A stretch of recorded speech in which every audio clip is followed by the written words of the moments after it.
دوستو یہ غار حرا ہے جہاں پر ہمارے نبی پاک صلی اللہ علیہ وسلم راتوں کو جاگ جاگ کر یہاں پر نماز پڑھتے تھے، اور یہی وہ جگہ ہے جہاں پر قرآن کی سب سے پہلی سورت اقرأ بسم ربک الذی خلق نازل ہوئی تھی۔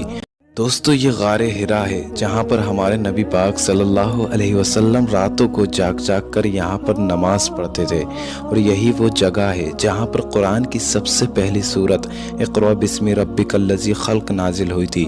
دوستو یہ غار حرا ہے جہاں پر ہمارے نبی پاک صلی اللہ علیہ وسلم راتوں کو جاگ جاگ کر یہاں پر نماز پڑھتے تھے، اور یہی وہ جگہ ہے جہاں پر قرآن کی سب سے پہلی سورت اقرأ بسم ربک الذی خلق نازل ہوئی تھی۔